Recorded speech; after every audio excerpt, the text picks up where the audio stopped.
মানে আমি জানি না উদাহরণটা কতখানি সঠিক হবে। ধরেন একটি মেয়ের উপরে যখন রেপ হয়, সে যে কষ্টের ভিতর দিয়ে যায়, এরপর যখন সে নর্মাল লাইফে ফেরত আসে, সেই যে ধরনের প্রশ্নের সম্মুখীন হয় এবং তার ফ্যামিলি কিসের ভিতর দিয়ে যায়, সেইটা আসলে আমরা কেউ চিন্তা করি না। সো আমি কিন্তু ডিলিট করিনি আমার ফেসবুক, মানে আমার লাইফটা। 13 মিনিটের মাথায় আমার সব কিছুই হ্যাক হয়ে গেছিল। এটা যখন বললেন আমার সকল ভয় কেটে গিয়েছিল। আমার তখন মনে হলো যে বাড়িতে যে 7ই মার্চের ভাষণ শুনতাম, তার মুখে যে প্রীতিলতার গল্প শুনেছিলাম, দেশপ্রেম অথবা সত্য বলার যে সাহস, তখন আমার মনে হলো না, আমি চাইলে সেদিন সেট ছেড়ে চলে যেতে পারতাম। আমার এখনো মনে আছে যখন আমি লাইভে যাই, এরপরে আমার কাছে মিনিমাম 1000 ফোন এসেছিল, বিভিন্ন ধরনের ফোন আসছিল। কেউ বারবার বলছিল এটা নামিয়ে ফেলো, কাউকে যে কি পাগলামি করছো, কেউ ফোন দিয়ে গালি দিচ্ছে, বহুত ধরনের থ্রেট আসছে।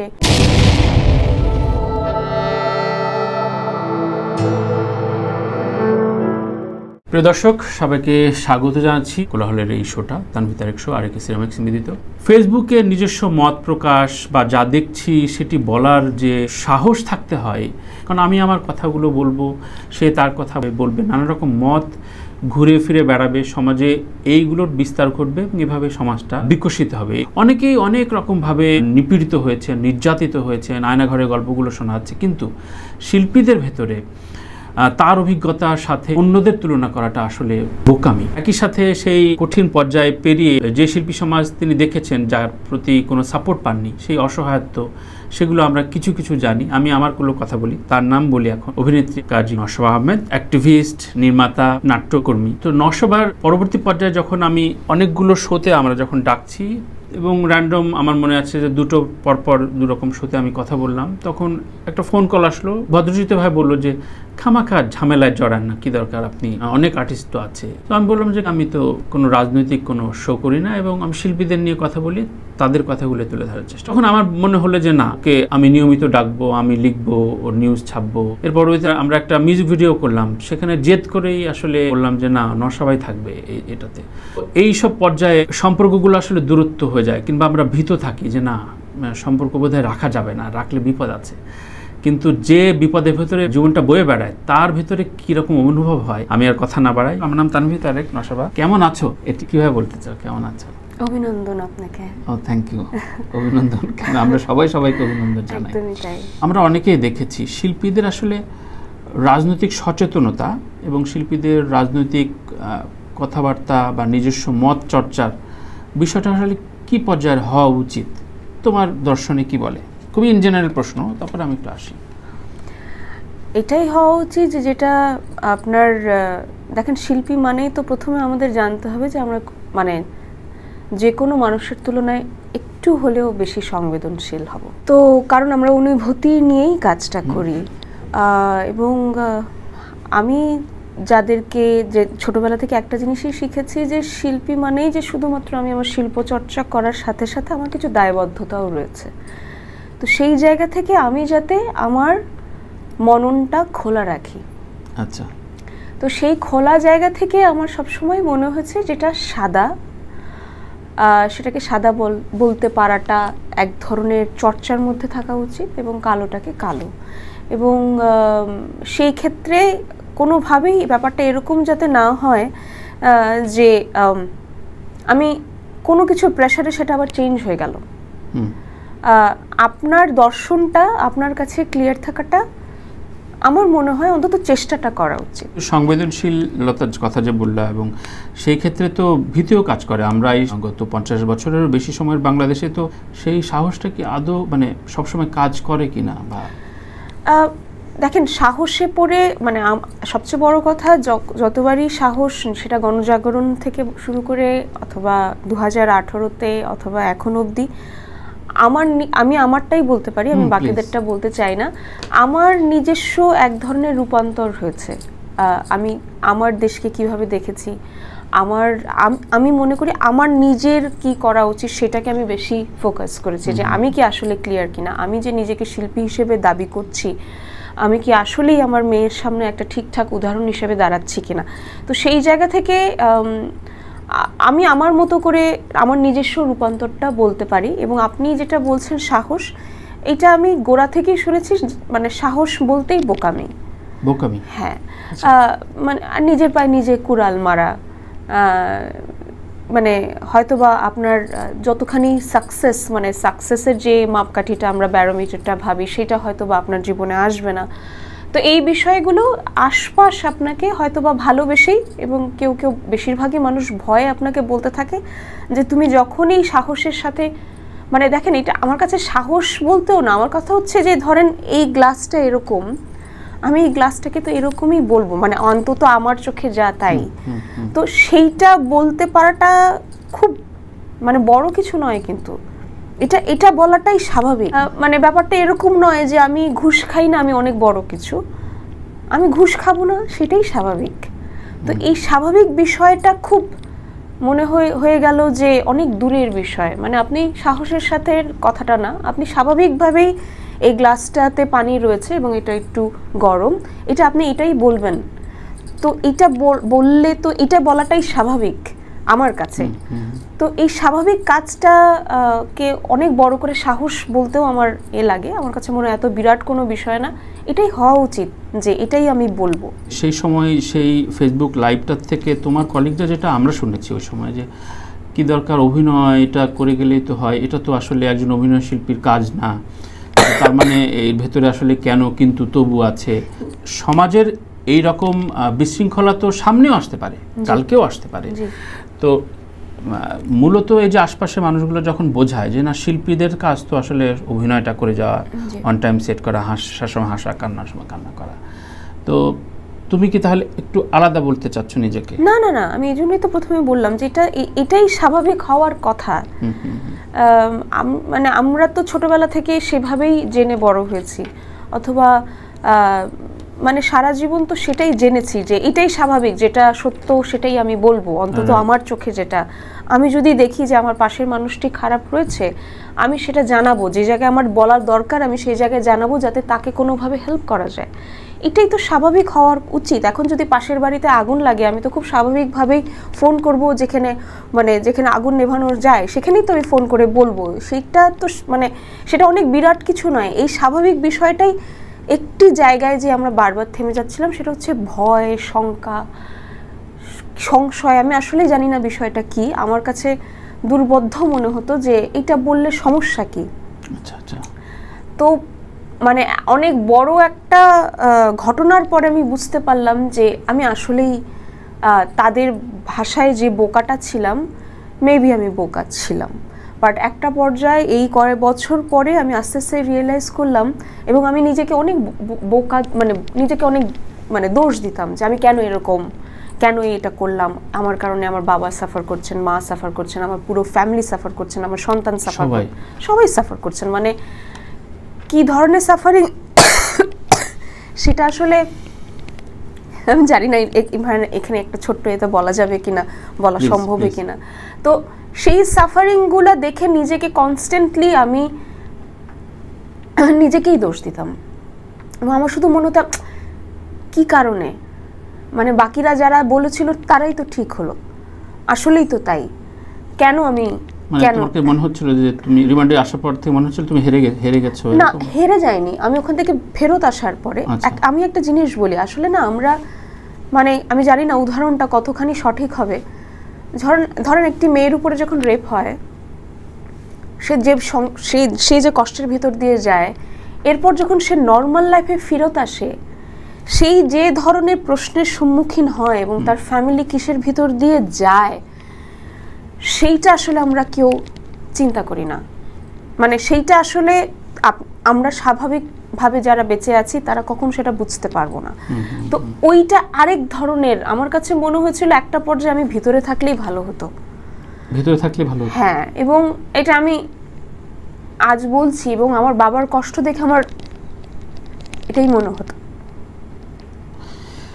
এটা আসলে আমরা বুঝতে পারবো, মানে বোঝাটা খুব কঠিন তোমার ভেতর দিয়ে যে কি গিয়েছে। কিন্তু আমি যদি এভাবে বলি, খুব স্বাভাবিকভাবে ইমোশনাল হয়ে যাবা, এভাবে যদি বলি যে নশাবা তার আগে পিছে একজন প্রখ্যাত ফটোগ্রাফারকে নিয়ে মুভমেন্ট হয়েছে, প্রোটেস্ট করা, এটা তো খুব স্বাভাবিক প্রক্রিয়া, সহজাত প্রক্রিয়া। কিন্তু তোমারটা বড় আকারে গিয়েছে, কারণ বলা হয়েছে অন্য পার্টির টাকা পয়সা খেয়ে তুমি করেছো এবং এটা একটা বিশাল কনস্পিরেসির ভেতরে আসলে তুমি রয়েছো এবং বড় একটা এজেন্সি তোমাকে দিয়ে পরিচালনা করছে ইত্যাদি নানা রকম কথা কিন্তু আমরা শুনেছি, কিছু কিছু অনলাইন সেটা প্রচার করার চেষ্টা করছো। কিন্তু আমার প্রশ্ন হচ্ছে শিল্পীরা কেন একটু করে না? তুমি আবার সেই শিল্পী সমাজেই কিন্তু আবার হাঁটছো ফিরছো, দেখছো, হাসছো, তোমার কাছে আই ফিল